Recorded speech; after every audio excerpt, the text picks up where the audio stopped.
Hello everybody and welcome back to another video. Today we're going to be checking out every single Warhammer 40k Faction Explained Part 1 by Bricky. This was recommended to me by you guys, and I gotta say, first off, before we get into this, thank you so much for the support that you guys have shown me on the last few videos. You guys actually managed to blow the second video on Warhammer out of the water even more than that Astartes video, which is crazy to me. I don't even know how that's possible, but I just got to say thank you so much to everyone that's leaving a comment, leaving me recommendations, and willing to share this pastime with me and explain things to me. That really means a lot, and I'm so glad that I have such patient people with me, because while I don't think I'm stupid to a lot of these concepts, it's just so much to like try to wrap your brain around and understand. And again, I can't be more thankful for the support that you guys have shown me on that. So thank you so much for that. As always, if you have any recommendations for me that you want me to watch in the future, let me know. I'll probably take a look into it. I got no problems with that at all. I am looking forward to, you guys have recommended so much great content to me. There's obviously part 1 and 2 of this Bricky video, and then you guys have also been recommended Helsreach to me a lot. I've seen that pop up lots. I have it added to my watch later, and I gotta say, from the thumbnail alone, it looks awesome. So I'm just gonna say now, I'm probably not gonna be a Warhammer doubter for much longer, is what I'm thinking. This looks like a pretty interesting universe that I could definitely get behind. Another recommendation I've been getting a lot is the Secret Level episode on Warhammer. And again, I didn't even know Secret Level was a thing. And I've watched Love, Death, and Robots, both seasons of that. I love that show. And I never even knew they made it like a series based on video games before. So without that recommendation, I would not have known. So thank you so much for everybody who commented and let me know about that. But this is a long video. This is a 51-minute long video, and this is only part 1. So I have paper. I have a pen somewhere. I got a pen right here. And yeah, I'm gonna be writing stuff down. So I'm gonna be hopefully pausing if it's too much and I need to like write some more stuff down. But for the most part, I'm gonna keep it going. I'm gonna pause when I have something to say. But if you see me looking down writing, please don't get upset. It's purely for my own memorization. You know, I have a pretty bad memory, I'm not gonna lie. So just like taking little notes and cliff notes and stuff, it really helps me retain that knowledge. But without any further delay, boys, we're gonna get right into it here. As someone who doesn't necessarily serve the Omnissiah, Awesome. but someone who can appreciate them, you will not be getting my legs today, as I will be replacing them with various things depending on which faction we are currently talking about, to add a little bit more context and possible comedy to whatever the hell I am currently doing. So, hello everybody, my name is Bricky, and this is going to be a long video and a Real quick, go check him out. Go check out his Patreon, his Twitch, and his Twitter, man. He makes really good videos. The last one made it so easy for me to understand a lot of these concepts. He built it in a very conducive way, and so go check him out. large project that has been going on for quite some As always, a link to his video and his channel will be in the description. Forgot to mention that, it'll be there. time. This is, I need 2 hands for this. This is every single Warhammer 40k race in kind of a nutshell, explained, a little bit of explanation, a little bit of lore, a little bit of talking about the tabletop, mostly lore, what they're all about, and also a little bit of background for those of you who just have no clue what Warhammer 40,000 is. Now you see, Perfect. Warhammer and Warhammer 40,000 is a universe people hear plenty of, but don't know a whole lot about. They see, oh, there's these dudes in big power armor with chainsaw swords, and they got these big old green orcs, and there's some bugs over there, and everyone calls these guys weebs, and then there's these spiky bitches over here, and I don't get it. I don't understand. And to his point there, it's very true. Like, when I first saw Warhammer, it was like, it looks like so much going on at the same time that it's like, where do you even start with it? But like, again, like it's very hard if you like sci-fi, I think, to not be interested in these concepts, because it takes so many different things, mashes them together, and there's really, from the way I understand it, there's really something for everybody out there within this universe. It's not like it's just like one linear thing. Like Battlestar Galactica, you know what you're getting. Star Wars, you know what you're getting. With Warhammer, I got no idea what I'm getting, you know what I'm saying? And I think that's very interesting that they can always keep doing things like that, like adding more to the lore and adding, and again, it's the fact that it's been around for forever at this point, you know? It's very interesting. Guys, weaves, and then there's these spiky bitches over here, and I don't get it. I don't understand. Where do I start? Well, this video is particularly for you, or for those of you who have a little bit of knowledge, but you're kind of curious about each of the different races and factions in Warhammer. So overall, the Warhammer universe is vast when it comes to lore and background, and each different faction is so different with the things that they believe in. And some are human, some are transhuman, like where they all have all these crazy ass electronics on them. You've got aliens, and you've got the chaos factions, and there's so much to entail that I decided to embark on this project to tell you what each and every single one of them is about, and what the Warhammer universe is about as well, to give at least a little bit of an intro to this extremely bloated but very, very enjoyable world that I and many other... And I will say, I like the self-awareness of it. Like, it's the case of, like, it's recognized by the community that it's bloated, but that's, like, part of the coolness of it, you know? That there is so much there. Like, I like the self-awareness of the community on that one. Extremely bloated, but very, very enjoyable world that I and many others partake in. So I will be explaining every single faction in the Warhammer 40k universe, at least all the factions you can play as, and some smaller factions here and there. I will not be discussing absolutely everything in it because it's a little bit much. Yeah. I'm not going to go too mega. Video will be like 4 hours long. I'm going to give you a pretty solid overview of each of the different factions and have you learn a little bit about them. And we'll discuss a little bit of the tabletop as well, in case you were curious about that. But for this episode entirely, we are discussing the Imperium of Man, because that takes up a fat chunk of Warhammer lore. True. What is Warhammer 40,000? Well, the 40,000 starts moving my off mouse up. the Sorry about year that. 40,000. The 41st millennium. That's where it takes place, is in the year 40,000, 41,000 AD.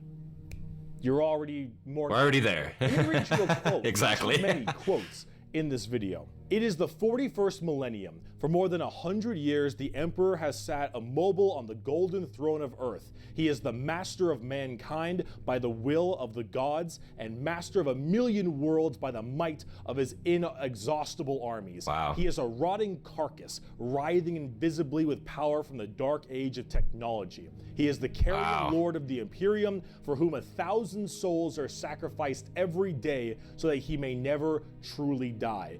To be a man in such times is to be amongst untold billions. It is to live in the cruelest and most bloody regime imaginable.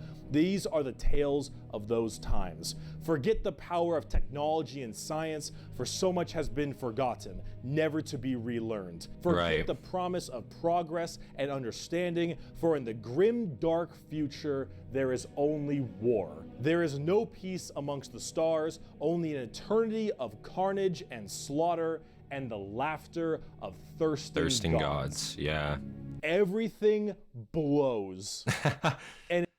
And to that point, like, I will say, like, that's the thing, like, you're in a dark age here. Like, this is not a sci-fi where it's like in Star Trek, everything is so, like, hopeful, for example. There's like, oh yeah, the future, like, you know, everyone's so happy to get there. And even in Battlestar Galactica, you know, there's always that, like, one defining, like, feature of, like, hope, you know what I mean? Like, hope will get you through it, even though everything looks so shit. As long as we're together and as long as we can keep going, we'll make it through, kind of thing. But in this, it's kind of like, no, you're done. You know, you will die. It's just a question of when, which is, you know, it's such an interesting concept, because it's like, it's kind of the same reason why I like Game of Thrones. Like, there's almost like not a main character, you know, like there's no such thing as like, yeah, there's a protagonist, yeah, there's an antagonist, but there's no such thing as a main character. And I really find that concept interesting. Gods. Everything blows. And it blows fucking hard. Warhammer is probably the most dark and depressing universes ever in fiction. Or at least like seems like top it. 3. Everything is so absurdly horrible, destructive, or overpowered that it all kind of ends up canceling itself out. These machines look crazy. Dota. War rages across the galaxy. Interstellar travel is only possible due to sacrificing 1,000 souls a day to a rotting carcass of a man who you believe to be your god. Demonic gods and just demons of a man. And a lot of you guys commented that the Emperor himself never actually wanted to be a god, which is such, like, I find that's like such an interesting concept because apparently he outlawed all religions. Is that correct? And so by doing that, by making it so there is nothing else, of course these people over thousands of years are going to see this, in essence, immortal fucking guy who is rotting in such a state but is still alive. I think, right? Like, he's not dead. He's very much still there. And yet his physical form is completely shattered. Why would they not think he's a god? Like, straight up. I can totally see how that's believable. Man who you believe to be your god. Demonic gods and just demons tear open the fabric of reality on a whim. Other Xenos or even other humans end up killing each other in untold billions across the galaxy. It is a time of unending war, slaughter, and a bloodbath amongst everybody. Planets are deemed unrecoverable and are completely destroyed on a whim. Everything sucks, but that's like the charm of it. Yeah, see, everything in Warhammer is evil, but being evil is kind of fun. Like, humanity in its own right is a xenophobic, prejudice, and religious zealot group that kill each other just as much as they kill all of their enemies. And to that point, I will say, like, that's just humanity in a nutshell, man. Like, if we fundamentally, if we didn't have a government to keep us together, humans individually are so like that, but this is like there's reasons for it. Everything is so shitty in this universe. Everything has tried to kill you. Everything has tried to enslave you, to rip you apart. Like, it brings about the worst of humanity, and I think that's why a lot of people are interested in it, because it's like it's giving humanity, in a sense, what we're best at. You know, like, is that weird to say? I don't know. Maybe that's completely off base, but in a sense, what we're best at is coming together, unifying ourselves against an exterior threat. And I think this takes that concept and multiplies it by 1,000, you know, and this is what it would look like on grand scale to that. Maybe that's wrong. Maybe that's a wrong take, but group that's kind of the vibes I'm getting. Each other just as much as they kill all of their enemies, and they're like mid to high tier evil on the evil scale. Right. Nobody is good. Wait, let me see that scale. Guy who brings food, playing by intent. Playing low tier for fun. That's pretty fucking bad. That's pretty evil. See, I like Bricky's videos. He's so entertaining. He makes these videos like fun, digestible, and like easy to understand. To high tier evil on the evil scale of Warhammer. Nobody is good. No matter who you are, everyone is some flavor, some color of evil. Whoever you pick, you are going to be the bad guy. But that's the fun of it. Because being the bad guy is badass. Villains are cool. They look cool, they got cool outfits, they got cool weapons, they got cool armies. Villains are cool, man. And when everyone is a villain, that's completely everyone true. Is pretty cool. That's what makes this so charming, is that everyone can be the bad guy. So let's start off talking about the main bad guy, quote unquote, the Imperium of Man. Gotcha. The Horus Heresy. The Imperium. You guys have mentioned the Horus Heresy to me a lot. Apparently there's a trailer for that. I've added that to the list. That probably will be coming after these videos. So thank you for all the recommendations on that one. And obviously he touched on it a bit on his last video, but I assume there's so much that he couldn't get to in that one video. So this is cool that he's touching on it again in this one. Of man. It's hair, whack. It's gear, whack. The Imperium of Man is the main empire of the human race. All of humanity is under this one flag called the Imperium. And about 10,000 years ago, there was a man. He was the emperor of mankind. His armor looks sick. Tall, I like that. Psychic demigod who led humanity across the stars to colonize tons and tons of worlds, create superhuman soldiers, and really bring humanity into a new age. This man, the Emperor of Mankind, was a psyker. And a psyker is like a magician of sorts. In the world of 40... You guys explained that to me too, and I really appreciate that. Again, the explanation, and I will say, like, this community has got to be one of the most supporting communities I've ever seen. Like, you guys are so, like, patient and tolerant and, like, willing to explain everything, and I absolutely love that. I read all the comments, and I love responding to them and learning more about this. So thank you to everyone who is willing to do that.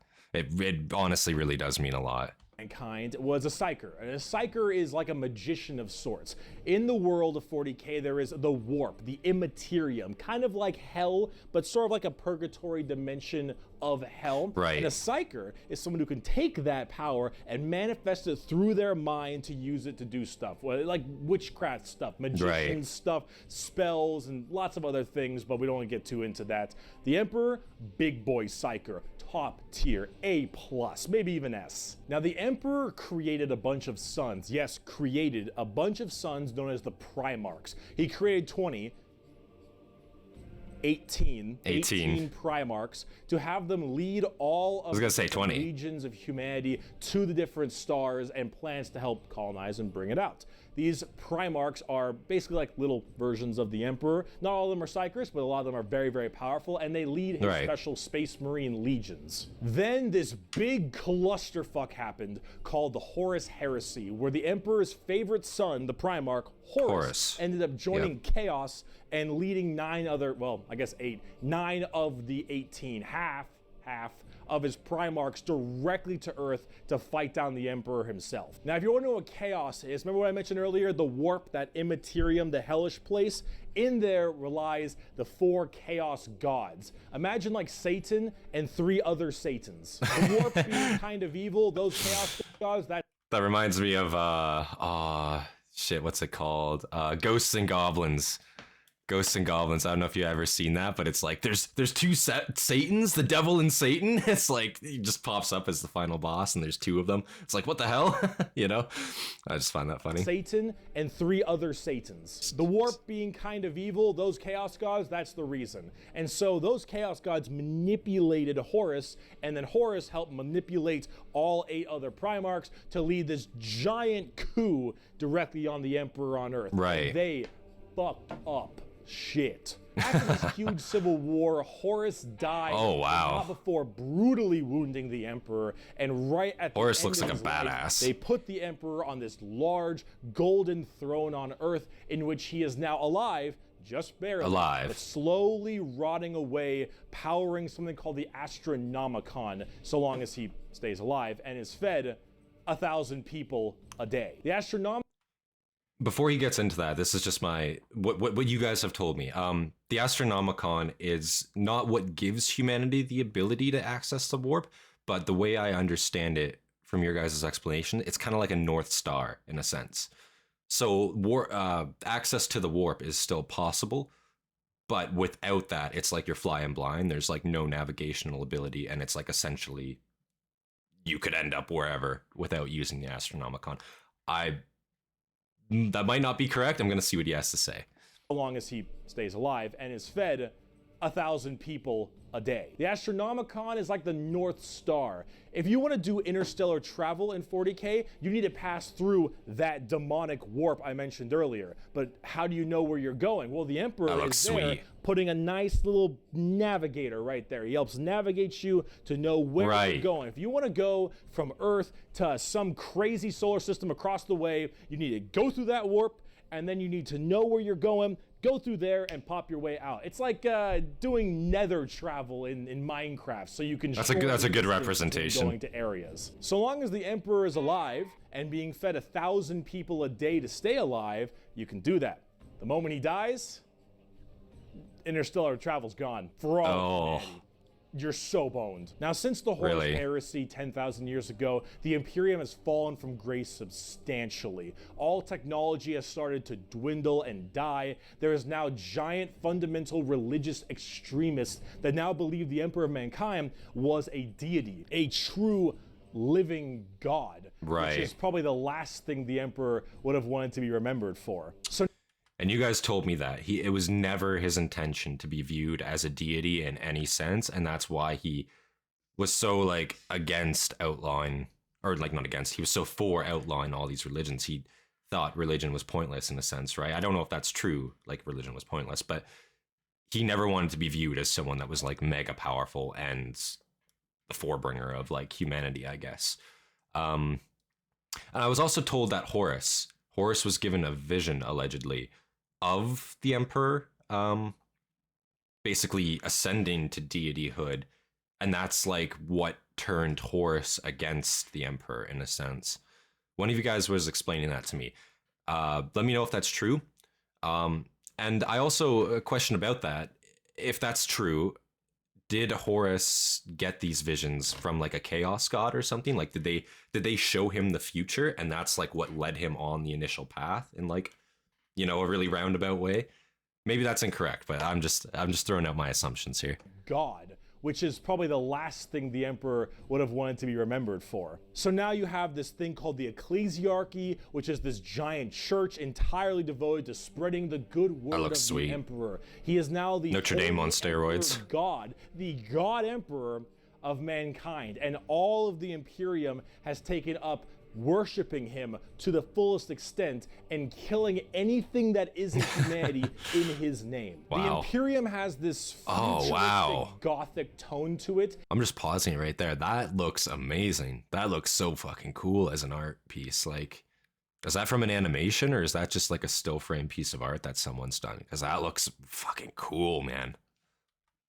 Looks really cool. The Imperium has this futuristic gothic tone to it, Like, yeah. and a hefty religious Looks zealotry like Dark to it. Souls, like If you the think High Walls of anything Lothran, against the kind of. Emperor, that's heresy, and you deserve to die. That is called being a heretic. Heretics die. Heretics die. There is no Yeah. such thing as freedom of religion. There is no such thing as freedom of speech. No. So long as you are against the Emperor. There is no such thing as any kind of tolerance. Everyone is a religious zealot. Some more than others, but no matter what, you're preaching that good word. So Yeah. right now, everyone in humanity is trying to expand their empire across the stars. If you are a heretic, someone who doesn't believe in the Emperor, you are deserving of death. If you believe in the Chaos Gods, you are also a heretic and you deserve death. If That you one's fair, are an though, alien from what race I've of seen. any kind, you are a filthy Xenos and you deserve death as well. That one's long partly as fair, the from what I've moon also seen. speeds and humanity expands, the Imperium of Man is very, very happy. However, the largest fighting force of this Imperium is my personal favorite faction, and the first faction we will discuss, the Astra Militarum, or also known as the Imperial Guard. Right. Shit now, man. Man, game over, man. Game over, The Imperial man. Guard is the main fighting force of the Imperium, and in a world of horrifying creatures, galactic monstrosities, the literal demons themselves break. So from what you guys, or what I read in the comments, what you guys explained to me, these are like just like average guys. Like this is just like the ones of like billions of other soldiers like you and me would be. You know what I'm saying? Like just people. You know, drafted, conscripted, maybe volunteered. Just people, like average people, given a gun in their hands and told to go fight for their country, or in this case, for humanity. You know. I guess he'll explain it a little bit more, but that's my understanding of them. Horrifying creatures, galactic monstrosities, the literal demons themselves breaking through the fabric of time to kill you. The Imperial Guard are untold billions of regular men and women wearing modern day like flak armor with a laser rifle. This Yeah. is the humble las gun, the main weapon of the Imperial Guard. Wow. It fires superheated plasma lasers at an extremely fast fire rate. It is reliable, never jams. It can blow off limbs, giant holes in concrete, It is overall an extremely devastating weapon It sounds like in it. modern day. In modern day. One of the weakest in the 40k universe. Wow. Yeah, a laser rifle that never jams, it could blow off limbs, one of the weakest weapons. That's the world we're in right now. But who cares? Because the Imperial Guard has, in each battle, 500,000 of these men and women. Yeah. 30,000 large armored. Like with the guard here, it's a lot less like quality and a lot more quantity. This is not a matter of survival. There's no such thing as like, you know, or I should say like an acceptable casualty is always acceptable in this case. You know what I'm saying? Like it's basically just like human wave tactics. Throw men at the problem, and if it fixes the problem, great. If not, well, throw more men at it. You know, that's kind of like the vibe I'm getting from the Imperial Guard here. 1,000 of these men and women.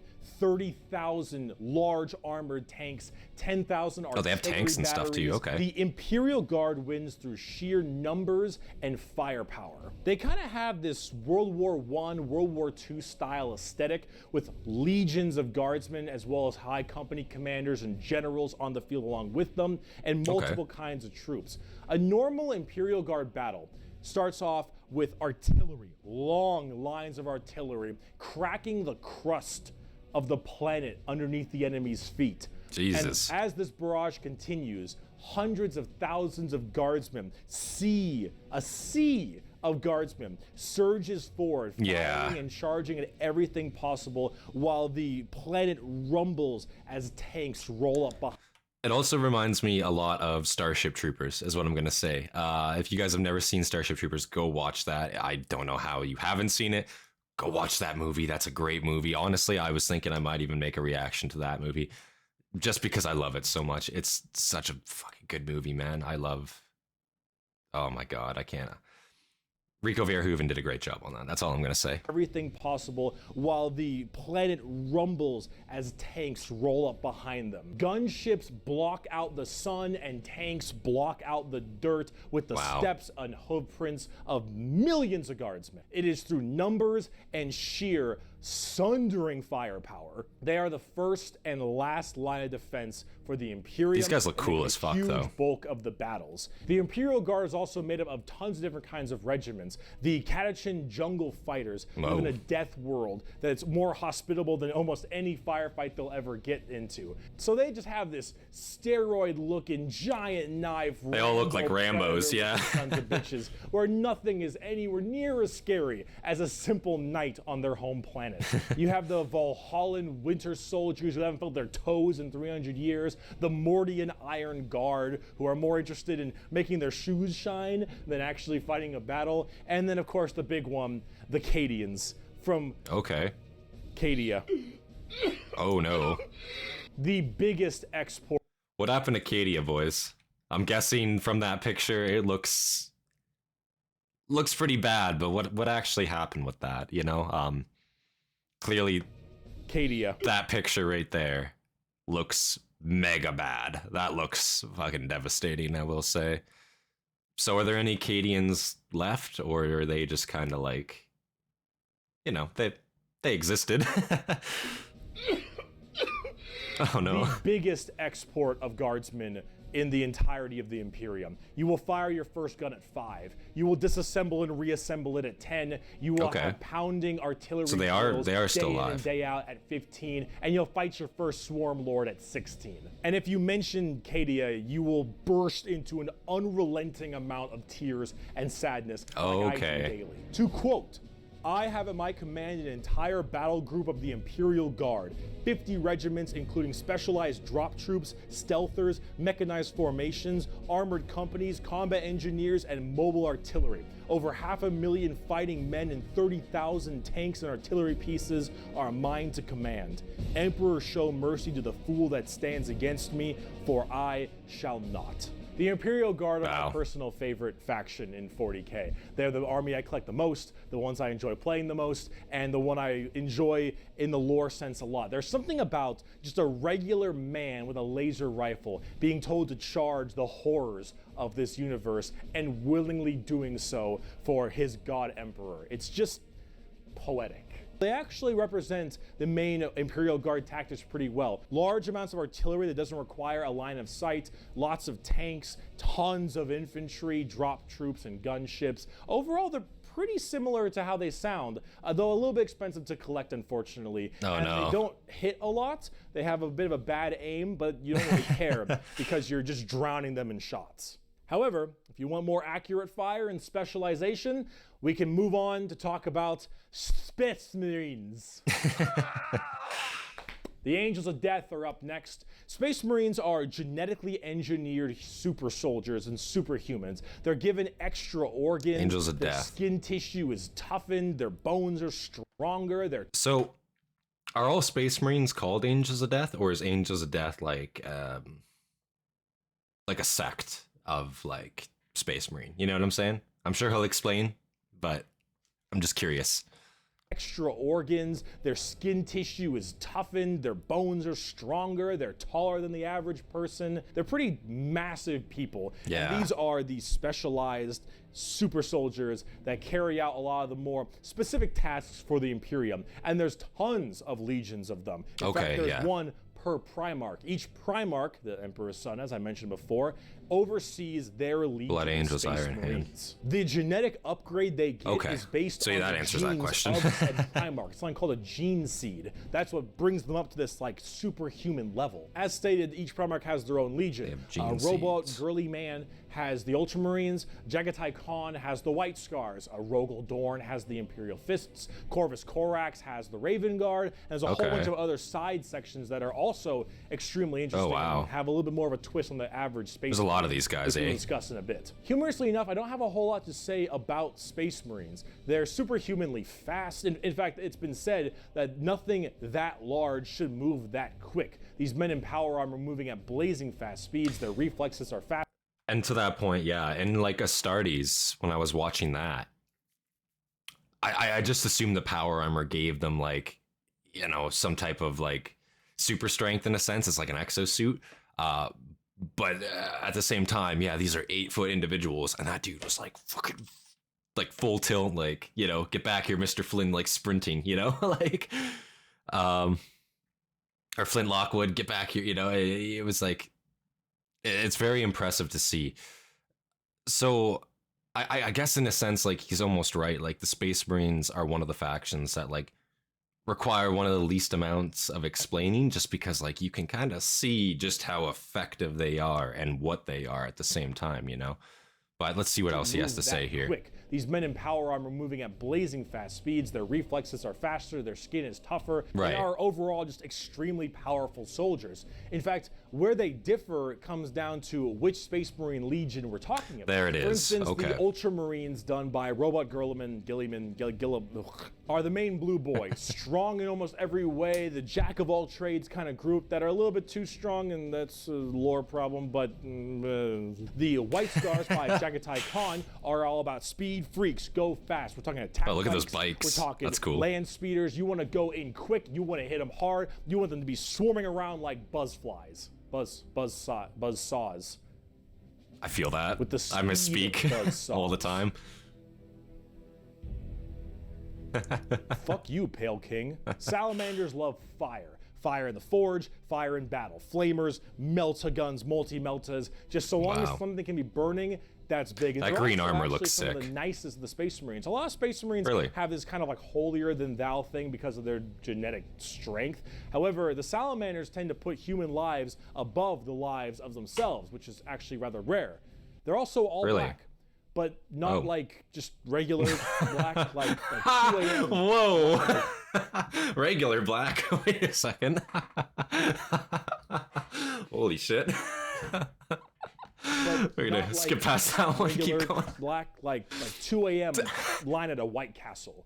Black. That's funny. Like they have a charcoal, dark, ashy exterior and blazing red eyes.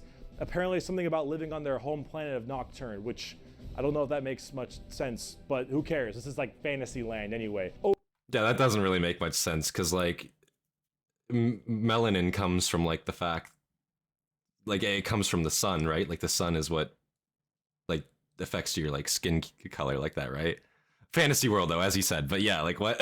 which I don't know if that makes much sense, Yeah. but who cares? This is like fantasy land anyway. Overall, salamanders are actually one of my personal favorite legions because they're just really cool. They're fun to play as because of all their flamer weapons, and they have a nice, like, more heartwarming lore as opposed to being super evil like everyone else is. Oh my god, we're not even a quarter of the way through the Space Marine legions. Imperial Fists believe in the power of the siege and defensive positions. Raven Guards, master of stealth and sabotage while having bird helmets. Iron Hands, masters of machines and vehicles while being really goddamn good at being sold on eBay after one nerf. Vikings and wolves and tons of wolves and axes, battle axes, fur everywhere. Space wolves, angry, big teeth. Blood Angels, the genetic defect to make them want to drink blood and go crazy. Oh, what the hell? Thirst. They have Cupid wings and stuff, which is a little bit strange, and they are all super gay for Sanguinius. Whoa. Dark Angels are old school knights and inner circle theme and... Are you a heretic? Me? No, never. Once in a blue moon, I know. Death Watch, a fancy anti-Xenos group that nobody plays because Death Watch, and they look cool though, but no one plays them. I don't know about Death Watch. They're there though. Black Templars for the people who, if you haven't prayed at least 3 times a day, you're gonna start praying out that airlock, and I'm sure some chapters I may have missed as well, like Crimson Fists and stuff. But those are the main ones right here. Here, quote from the Emperor himself. They shall be my finest warriors, these men who give of themselves to me. Like clay I shall mold them, and in the furnace of war I shall forge them. They shall be of iron will and steely sinew. In great armor I shall clad them, and with the mightiest weapons shall they be armed. They will be untouched by plague or disease, no sickness shall blight them. They shall have such tactics, strategies, and machines that no foe will best them in battle. They are my bulwark against the terror. They are my defenders of humanity. They are my space marines, and they shall know no fear. And on the tabletop, they fuck. Oh, they fuck. I bet. So, first off, I really like that he's putting all these like quotes down, and alongside that, those quotes are like presented as like scripture, you know, like they're written as if it's like scripture, like this is like real, like that's how somebody would write like the Bible, you know what I'm saying? I find that very cool and a very interesting detail, that they take it like it's not like the Space Marines, like, you know, just a dude in power armor who's super strong. Like, no, this is the Emperor's chosen. He's fucking here to fuck, and he is not going to like take any prisoners, you know what I'm saying? He is going to fucking he's gonna slap, you know, like, but also he's above. He's not divine. Do they see them as divine? Because like they are technically the Emperor's sons, right? So, and if they view him as a deity, do Space Marines also in general, like, are they seen as like demigods? Is that kind of what they're viewed as? Correct me if I'm wrong. Tabletop, they fuck. Oh, they fuck hard. As of making this video, Space Marines are laughably strong. That might change at some point, but overall, this was 4 years ago. It's like a Swiss Army knife, a tool for anything you need, except it's like a gold-plated Swiss Army knife. It is extremely strong. If you are actually getting into the tabletop of Warhammer, Space Marines are a great start. Also, whatever gameplay style you have, whether you want to sit back with long range and heavy weaponry, go fast and run in, or even just full melee, all of these options are totally there for you. Space Marines are super badass, but unfortunately, they look super badass. It's time we start praying to our new god, the 2011 Honda Civic. Oh no. Any wonder people are afraid of technology. The Adeptus Mechanicus. The Adeptus Mechanicus are a technophile cult on Mars. Now, these people are a little bit weird because they don't actually really believe in the Emperor of Mankind. And you might think, oh, whoa, Bricky, that sounds like some heresy. Yeah. A little bit. They believe in the Emperor. A little bit. They believe in his power, but they don't pray to him. They pray to something called the Omnissiah. And the Omnissiah is this kind of machine god that they believe permeates in all machines. And if you think, well, wait a minute, they believe in a different god as well? That sounds like super heresy. Well, yes-ish, but they also make all your guns, and they make all your tanks, and they make everything that you have, so you can't really tell them to fuck off. Yeah. Because you're not gonna win nothing if you don't got stuff to shoot people with. So the Adeptus Mechanicus, they're like straight up the only ones that know how to produce and manufacture all of the Emperor's equipment, or not Emperor's equipment, Empire's equipment. That's kind of a lot. Like you would think, they would definitely like start putting the hammer down on that, like, hey, tell me all your fucking secrets, kind of thing, you know. But I guess it's probably also the case that the instant, you know, they stop making weapons for the Emperor, they're making weapons for the enemy. You know what I'm saying? Like, I could totally see some war profiteering shit going on here.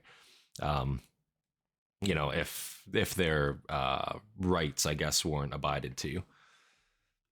Because you're not gonna win nothing if you don't got stuff to shoot people with. See, their Omnissiah at least makes sense from their standpoint. They believe it to be a deity that permeates through all machines. Your Honda Civic, okay, your standard bolt gun, your Dune Strider Walker, your giant mechs, your huge ships. The Omnissiah is present through all. And the only reason your stuff works is because the machine's spirit in it, wow, says it works. Really? If you want your gun to That's work, what they believe? your tank to run, you must pray to it. And I mean full stop. You need to start chanting in high Gothic. You need to burn incense. You need to sit on your knees and pray to that car. You need to rub oil on your robes, and you need to go ahomina, homina, homina, homina, homina, homina. Full stop. If you want your damn thing to work, if you want your gun to fire, you need to do that. They are very bizarre, and they actually have a bit of a point, because it's really obviously working. And like, I guess it is working. I don't know how that works. So they obviously know something about what they're doing. The most notable member of the Adeptus Mechanicus is Magos, whatever, Belisarius Call. Look at this dude. Look at this dude. He looks fucking insane. Yeah. This is the group we're talking about. These are these weirdos. Here. Wow. The Omnissiah Creed. The credo, Omnissiah. There is no truth in flesh, only betrayal. There is no strength in flesh, only weakness. There is no constancy in flesh, only decay. There is no certainty in flesh, but death. Flesh is weakness, flesh is death.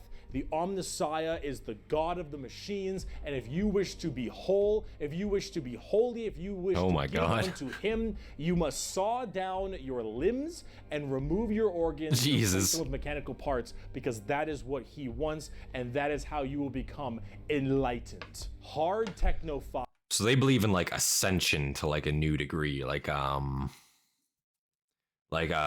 complete like cybernetic enhancement, or so what would you call that? Like technophile, I guess, right? Would that be the word? Technophile? So that's crazy that there's a cult. Like, if you're telling me, like, bro, to be like holy with thou, you must remove your body parts and straight up replace it with machinery, that's some crazy stuff, you know what I'm saying? But again, if they're also making all of your mass weapons of war, how are you gonna say they're wrong? You know, like, they're clearly not wrong. That's a crazy concept. Once, and that is how you will become enlightened. Hard technophiles mixed with religious extremism. Adeptus Mechanicus. Now, for their army side of things, they are with the Scutari. The Scutari operate with very bizarre weaponry and lots of different kinds of vehicles, tanks, and different people in between. They're very weird, but they have extremely wacky and enjoyable, and in fact quite effective, both in the real game and in the lore, weaponry and gear. Overall, as an army on the tabletop, they're very weird and have a whole bunch of different shenanigans, but if you like that quirky, wacky techno thing, I'd give them a pickup.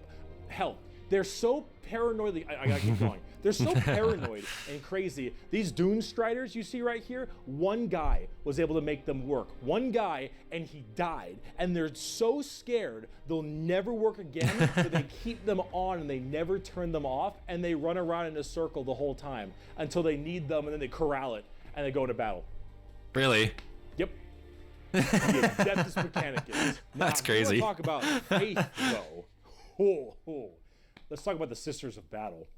A simp has fallen for an e-girl in Lego City. Adepta The Sisters of Battle Sororitas? of the Adeptus Sororitas, Sororitas. if that's how I pronounce it correctly, is an all-female group of battle sisters going through the ecclesiarchy section of the Imperium. The ecclesiarchy is, of course, the church. This is, imagine a private army of the church, which is scary. And it is. The sisters are an extremely zealotous force, and they like take flagellants this to or a something. full extreme. They believe in three main things: faith, martyrdom, and fire. Through the bolter, the flamer, and the melta, the Sisters of Battle are extremely potent at taking out chaos and heretics. Mainly heretics, because as they are a fighting section of the ecclesiarchy church, that's the big thing they want to kill. Any form of heretic will face the Emperor's judgment. So they're kind of like, from like what I'm seeing, what I'm sensing, they're a battle group of the church. They're kind of like a sect of like warrior nuns in a sense. Which we've seen. That's not too far out. Obviously, like the whole like martyrdom thing is crazy. You know what I'm saying? But like it makes sense given like the For the Emperor vibe we got going on here. That's the big thing they want to kill. Any form of heretic will face the Emperor's justice through those three main weapons: the bolter, the flamer, and the melta. And they will do so with extreme prejudice. Literally. They are the closest things we have to nuns in space. And I'm talking hardcore nuns. They carry holy fire on their backs. They have holy like books and sigils all across their armor. Their main battle tank is a fucking pipe organ missile launcher. That sounds fucking sweet, actually. Babies that they have like removed their brain capacity to make them little servant cherubs to fly around and give them ammunition and shit. They drop churches from low orbit as mini drop pods onto battles. Really? They drop churches into battles, and they blare war hymns and holy music from their frigates in low atmosphere and shower holy water across the battlefield. These are the people you are dealing with, and they're fucking awesome. They sound awesome. They sound really fucking cool, I'm not gonna lie. Demons on the tabletop because their faith is that strong. Remember the warp, the demons from the warp? Well, the warp also manifests in your mind. All of your emotions, negative and positive, go through the warp. That's a good point. I'm writing that down. The place of all things. So if you are that mentally fortified, that mentally strong, you can stave off horrifying demons. And all these girls, not a crack. Not a crack in that mental armor. Now, as much as a meme as they are, and as much as their models look a lot like Ongo Gabloglian, which I can't unsee anymore, I gotta say, I love their design. I think they're extremely cool. They're another army that I'm currently collecting. They just released a whole new line of figures very recently, and they look wonderful. Those look sweet. From Celestine, the living, literally undying Stuff they're flying with doves and shit. From the triumph of Saint Catherine, which is literally a funeral procession as a model. Those organ tanks I mentioned earlier. This shit is the most over-the-top badassery in a lot of the Warhammer universe. And God, seems like it. Over the top. But Sisters of Battle are so cool. While I'm a guardsman at heart, this is such a cool faction. By Bolter Shell, Flamer Burst, and Melta Blast, the mutant, the heretic, and the traitor alike are cleansed of their sin of existence. So it has been for 5 millennia. So sin of existence until the end of time. And speaking of burning demons, I can see! I can fight! The Grey Knights are the first army I actually collected back in 7th edition. The Grey Knights are a super secretive and much more old school look at power armored knights, except they are all psychers. All of them have that crazy space magic magician shit. For every 100,000 guardsmen, there's 1 Grey Knight. For every 10,000 Sisters of Battle, there's 1 Grey Knight. For every 1,000 Space Marines, there's 1 Grey Knight. Grey Knights are the strongest of the strong, both in mental will and absolute just strength.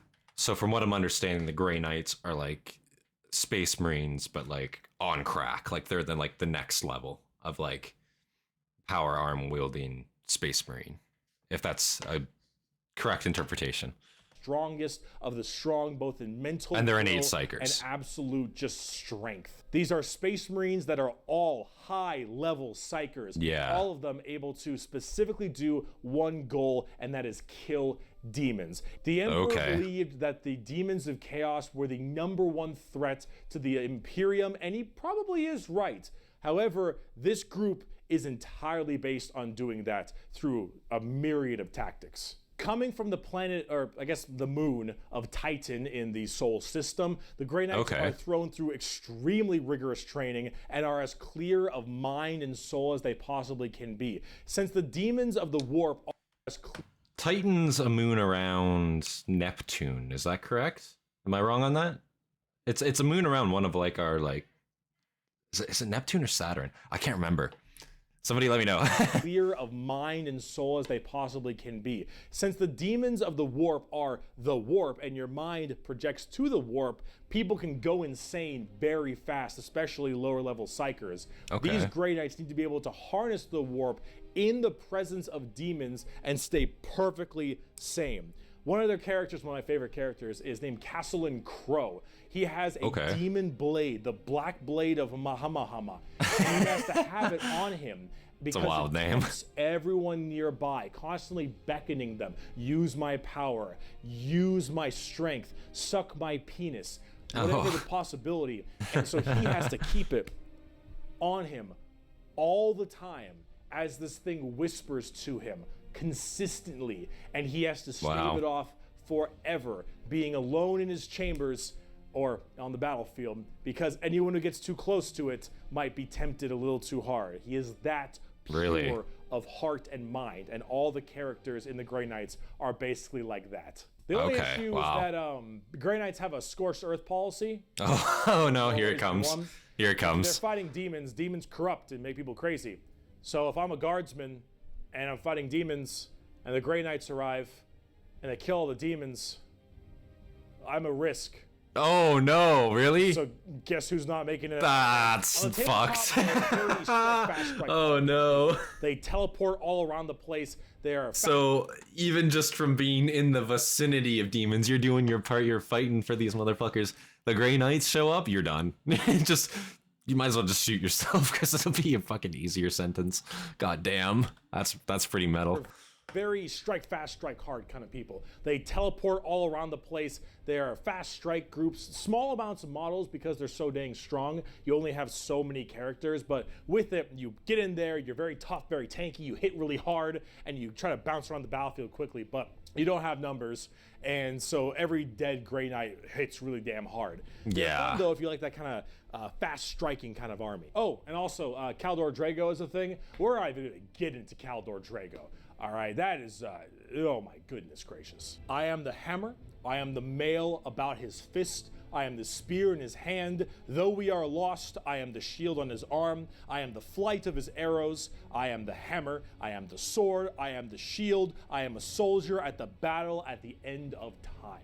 That's pretty hard. They're pretty hardcore. Yeah. They are as holy as you can get for a Space Marine. If you like Space Marines and you want to, you know that they're holy enough, you want to be holier, Grey Knights.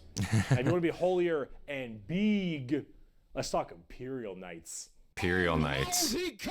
Okay. Do you like gigantic walkers the size of homes or medium-sized buildings?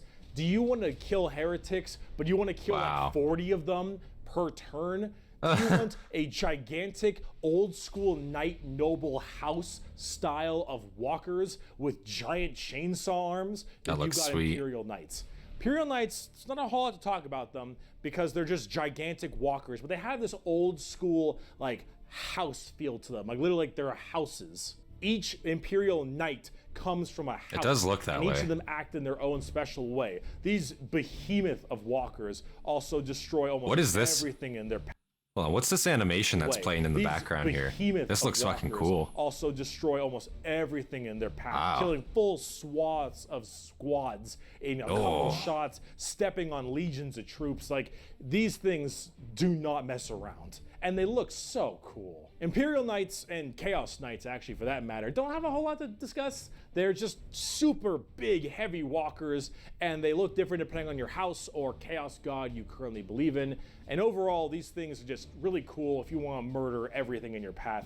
They're the big, scary, big unit of Warhammer, and if you want to collect them, go to town. They make for a great painting project, too. They Get more look back down sweet. to earth. And I imagine like the tabletop aspect of that to like paint one of these fucking things. It probably takes a lot of skill, man. Like you got to take a lot of detail into that. So I can definitely appreciate the tabletop aspect because I am so artistically challenged, bro. I did this picture back in grade school, and I did it just because I was like tracing from like my iPod. That's like the best thing I've ever done. Straight up ever done. You know what I'm saying? So, you know, I can appreciate the tabletop a lot and like the amount of effort that people definitely do put into that. Cause having to paint 100, 200 of those, man, to make an army, wow, you know, it's very impressive. Go to town. They make for a great painting project too. Getting more back down to earth. Let's talk something about a little bit different, a little more gold. Adeptus If Custodes. Guardsmen are regular soldiers, Space Marines are super soldiers, Grey Knights are super soldiers, the Adeptus Custodes are super soldiers cubed. The Adeptus Custodes are the third major army I own. I know, 3 armies. I know, I got carried away, okay? But that's all. I only have 3, okay? And I feel like with like any like hobby like that, bro, I feel like model trains, planes, painting figurines, anything like that, like the second you start, it's like an addiction. It just fucking takes root, you know what I'm saying? And next thing you know, you got $800 into it, you know? I could definitely see this being one of those types of hobbies where it's like you just keep going and suddenly next thing you know, it's like, oh my god, you know? I got 5 armies and thousands of dollars in this, you know? 3 armies. I know, I got carried away, okay? But that's all. I only have 3, okay? They are our final brand of Space Marines, but these ones are super special.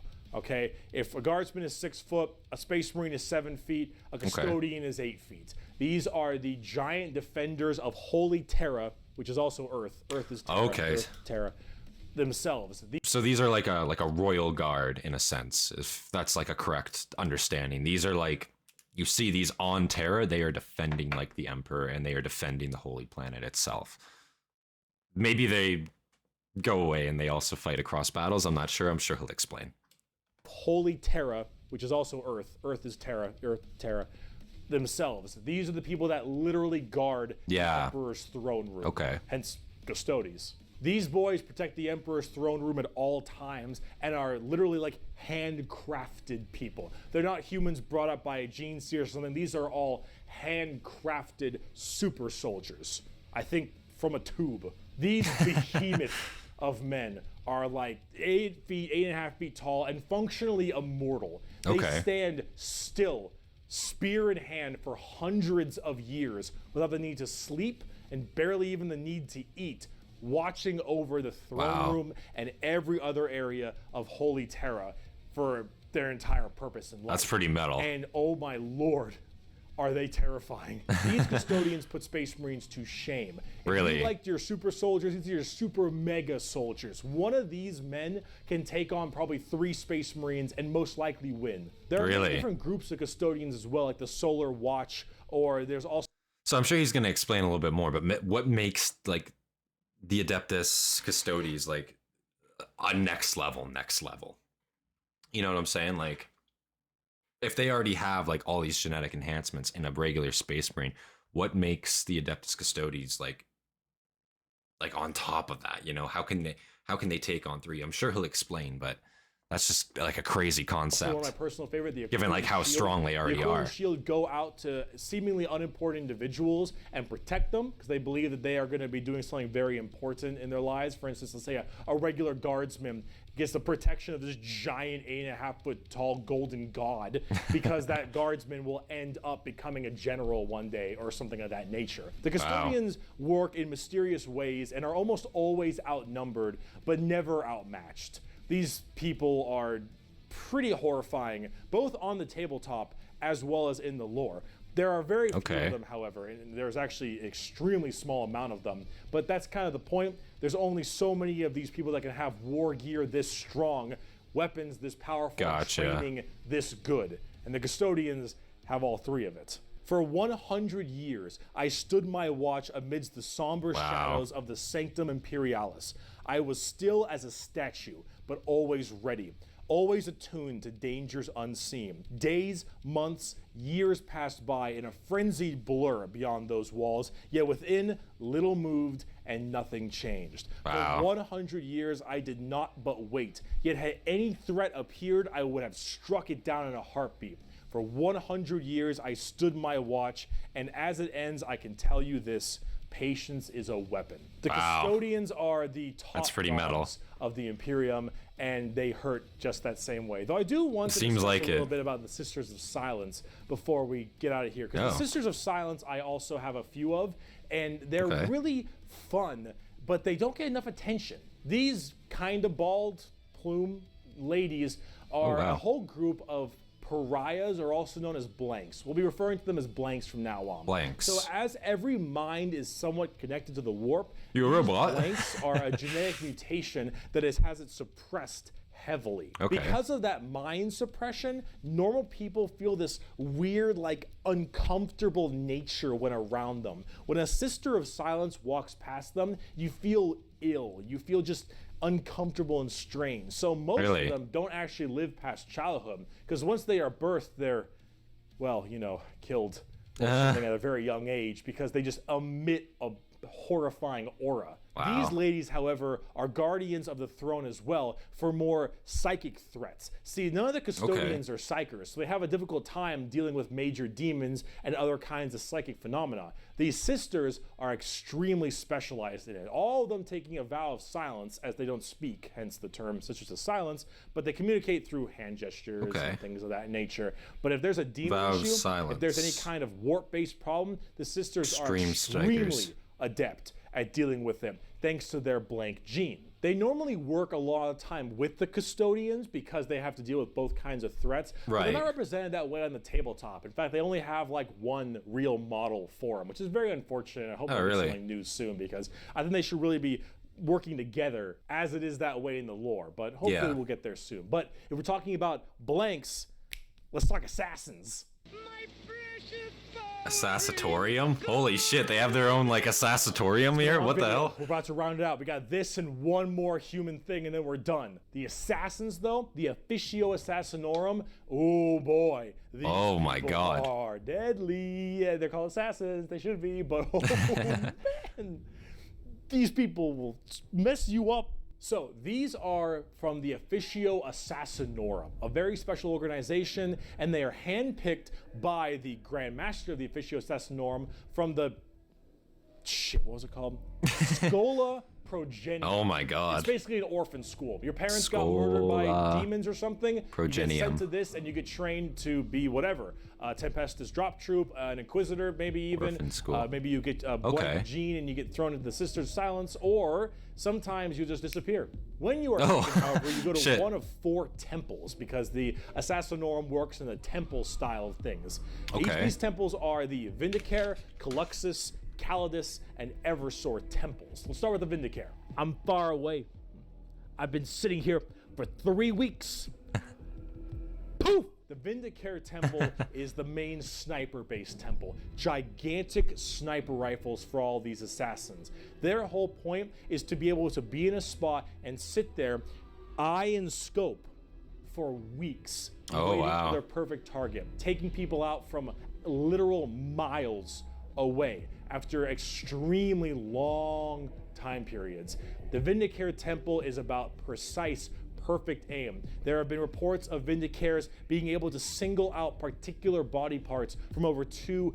So these guys are like an operator from like Ghost Recon on like crack, essentially, right? Like, I don't know if you guys ever played the Ghost Recon games. Even on the hard difficulties, you just feel like an utter god. You know what I'm saying? You just fucking, never miss, can't miss in those games.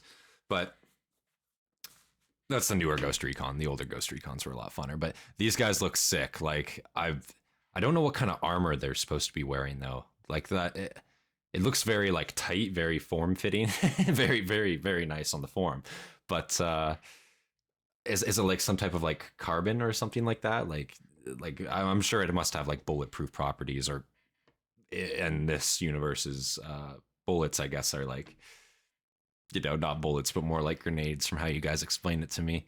But could that eat like a lasgun shot, for example? I'm assuming like it must be able to. Of Vindicators being able to single out particular body parts from over 2-3 miles away. Temples in the head, the jugular, for instance, and been sitting there after weeks. And when they're ready, take that shot, time is done, packs them up. The Calidus Temple, however, is a lot more about shape-shifting and deviant art. It's mostly a female-based one, or at least it seems to be, and this allows a lot of body augmentation for certain individuals to be able to kind of transmorph themselves and infiltrate areas that are problems. These assassins will end up taking missions that take them years, 2-3 years, to infiltrate a heretical group and slowly work their way up just to get enough time to put a bullet into the main target's head and then escape unharmed, or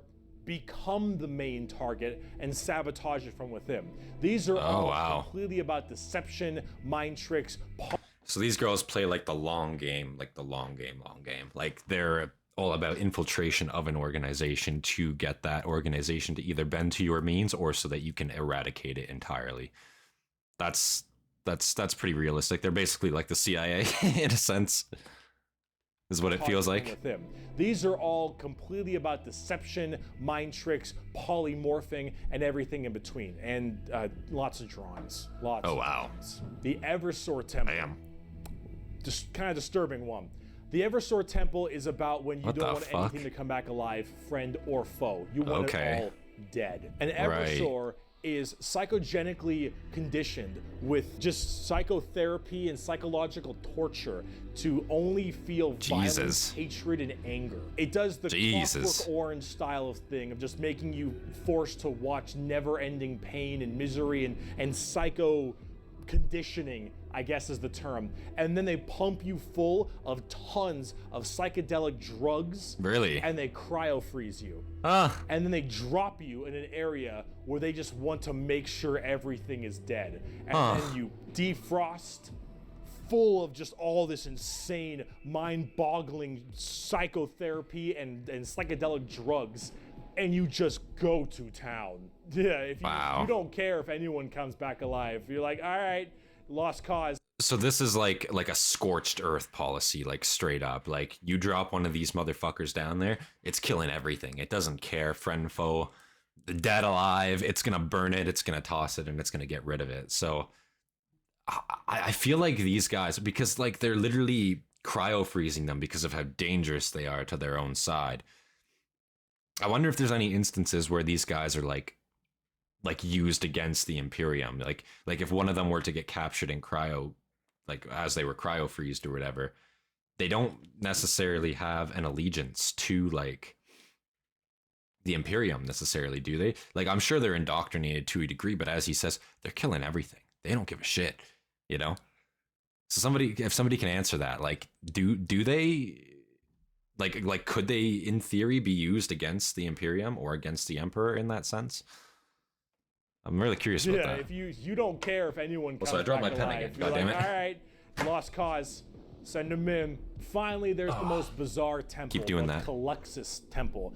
The Caluxus assassins are feared even among the other temples. So that blank gene, the people will go to the Caluxus Temple with this as well. Okay. And this is where they can harness that to be massively anti-psyker or even just anti-regular people. They're seen with extreme fear and distrust among many people. They are described by the Eldar by quote as being pure evil. Really? Imagine that uncomfortable feeling from that blank The Eldar scene say I that. mentioned, and then imagine them being taught and given equipment to amplify it by 100. If normally regular people feel uncomfortable, now they are basically akin to being a siren wailing directly in your ear. And if you're a psyker, God damn. oh no, the sheer presence of a Klux's assassin is enough for you to tear your skin off. You will rather gouge your eyes out and rip your nails off than even being near this person. The Klux's assassin is when you want psychers to literally lose their minds, and they will go on their knees and ask you to gun them down. Oh my God. Choice over being anywhere Bro. near. The mo- So even just being in the fucking presence of these fucking people, it's like you beg for the bullet, like straight up. That's fucking nuts, dude. Wow. them down Holy shit. because it is a suitable choice over being anywhere near. It's pretty the metal. motto of that temple is that which is unknown and unseen commands the greatest fear. Yeah, the no tabletop shit. assassins aren't that special. You can call them in no matter what Imperium faction you are. Okay. And they do a lot of work for themselves, but at the same time, they're very specialized and require a lot of finesse. And they work the way you generally want them to, though. You want to cause some distortion and weird stuff, you take a Calidus. You want to just murder swaths of infantry and then blow up Eversor. You want to kill that one guy, Vindicare, and if you have a lot of Psychers, Caluxus. It's a nice little, like, jack of all trades if you have a specific thing you want to kill. And you get to choose. That's which, interesting. which is really fun. They're like But a now, specialized like let's unit talk about the last that anybody human can use. faction. We can round this video out before we do part 2. The Inquisition. Okay. We have a lot to talk about with them. You guys mentioned the Inquisition a lot because they appear in Astartes. Apparently that red dude with the cloak on his back that gets possessed, apparently he's got a big eye on him, and that means like Inquisitorium. Is that what it means? So you guys have taught me a little bit about that already, but let's see what he has to say. On the subject of heresy! Oh boy. Where do I even begin with the Inquisition? Take every secret police you can think of. Oh. The KGB, the Gestapo, the CIA, FBI, any of these kinds of people. And then mark it up by about 10 Okay. and give them the most power in the entire Imperium. No, you know what? How about this? This right here, it's not just a quote. Okay. This is the imperial motto, the motto of the Inquisition. Really? I apologize for my bad pronunciation. fair. Innocentia nihil probat. Innocence proves nothing. Oh my God. The most powerful organization in the Imperium, the secret police, their #1 motto is innocence Proves nothing. Nothing. The Inquisition goes around. So that's an insane quote. Like if you look at like any of these really bad secret polices throughout history, they operated much on the same like same motto, I guess, you know, like in the case of like, is my fucking camera smudged there? In the case of like you know, what are they willing to do to accomplish a means? The idea that literally anybody, it doesn't matter if you've shown that you are a full supporter, a full-blown supporter of our cause, of our country, doesn't matter, because you could still be harboring, or your family could still be harboring heretical thoughts in this case, you know what I'm saying? That's a fucking pretty metal motto to go by. Like, I would not want to live in the Imperium, man. Like that is essentially like you are going to get fucked even if you are doing your best. You know what I'm saying? No matter what. But I can understand where they come from, because, and again, in a world where you being a psyker means that you could potentially be possessed, and not even just a psyker. I guess the way you guys explain it to me is anybody theoretically could be possessed by the warp or by entities within the warp. So in that case, man, if there's a demon inside you, that shit could be playing the long game for years. You'd have no idea. If a space marine were to get, you know, one of these immortal space marines were to get corrupted, you had no idea. He's the definition of you know, of worthiness and of strength in your empire, but who's going to go and talk bad to him because, you know, he is a space marine, he's who he is, right? But he could easily be possessed. So I can see where that motto comes from. Innocence proves nothing. The Inquisition goes around like the secret police or like detectives to find issues in the Imperium. And they have different ordos depending on which one we're talking about. The Ordo Hereticus, the Ordo Xenos, the Ordo Malleus, for instance. Those guys and a look whole cool. bunch of other ones. Damn. Hereticus is obvious, they deal with heretics. Xenos tries to find alien threats, and Malleus is demons. They all have different specializations in what they're trying to go for as this Inquisitor.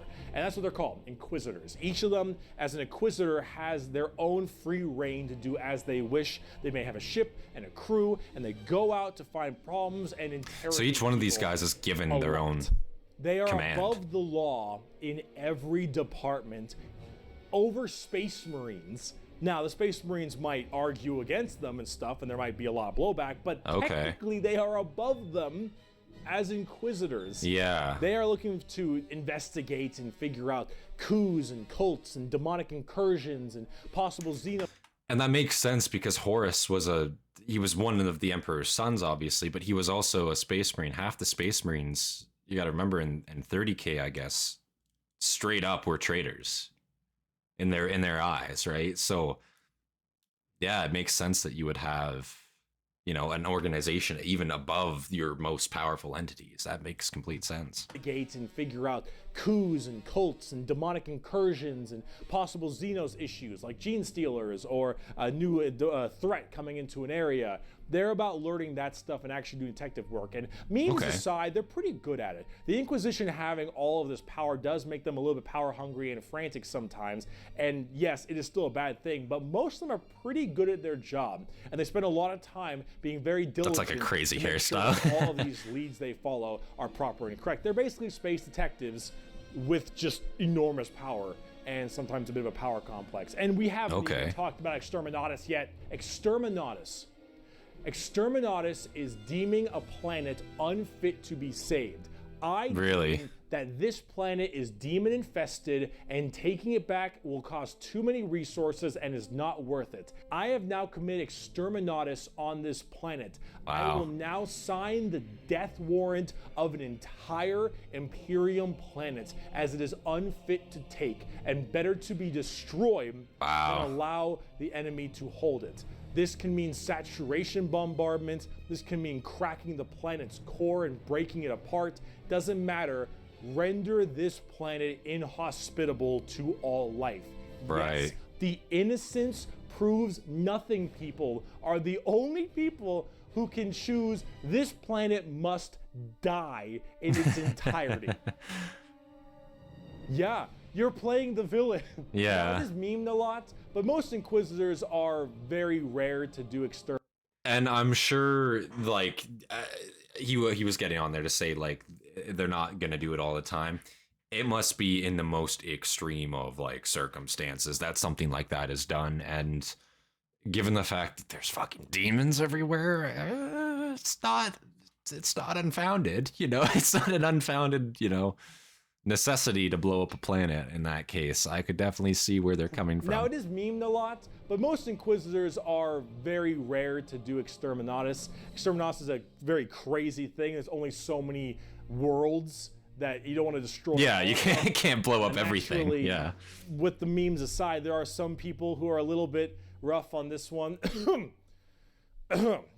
But most Inquisitors generally don't. Someone let me know who that is. But it is an option they have. And it's a crazy option when you think about it. Secret Police Inquisition are unfortunately not represented on the tabletop very much. You generally kind of put one in your army if you feel like it. You have a couple special options there and some side content, but they're not really fleshed out very well, and personally they need a lot more stuff put in there, and they really need a lot more effort put into them, and they're not quite where I want them to be. Overall, the Inquisition makes for a lot of the best storytelling as well, because it's a little bit hard to talk about a big story of a whole bunch of Space Marines killing something, right? It's just a big battle story. It's not as interesting. Having that intrigue and that moral dilemma that an Inquisitor has makes for a lot better media. And honestly, the more people do it, That's true. I can think see where that is comes better, from. because then it adds a little more humanity to the Warhammer horrible, horrible grim darkness. And wow, we just finished the humans. All right, wow. Come back for part 2 when we talk about Chaos and Xenos. Is that it? We got to talk about the 4 Chaos gods and all the Chaos Marine legions and the Tau and the Necrons and the Orcs and oh boy. Yeah. I'll see you in part 2. Okay. Awesome. Well, thank you, Bricky, for making that video. That was a great video, and I will say, explained a lot. I really that basically is what you could ask for like a starter pack video. You know what I'm saying? If you're looking at just humanity, and as he says, he gets into aliens in part 2 there. But if you're trying to just learn the fundamentals, learn the basics, man, what a great video. Like, it covers literally everything you could ask for in that case. And I did hear in the comments, I was reading, that apparently this video could be considered a little dated. Allegedly, they added, I forget what the exact name of them is, but I guess essentially the dwarves, they added those back in, which this doesn't touch on, but apparently those are also there.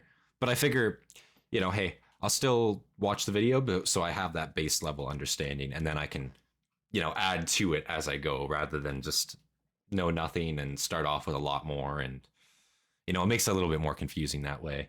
But no, I thought this video was great. I thought it was really great. In fact, I'm going to like and I'm going to subscribe to Bricky right now because I like his content so much. So that's what we're going to do. But yeah, guys, if you like this reaction video, please leave a like, leave a comment, and subscribe for more content from me.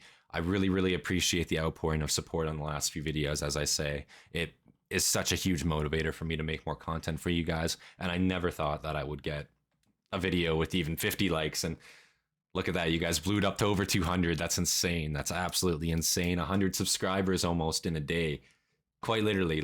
I never thought people would be that interested. So it honestly means the world to me that you guys are willing to support me in that way, and I can't thank you enough for it, simply. But yeah, if you guys enjoyed, leave a like, comment, subscribe. And let me know what you want me to react to next, and I'll add that to the list, and we can go take a look at it. All right. So yeah, boys, without any further delay, this has been Centurion, and I'll see you guys in the next one. Peace, boys.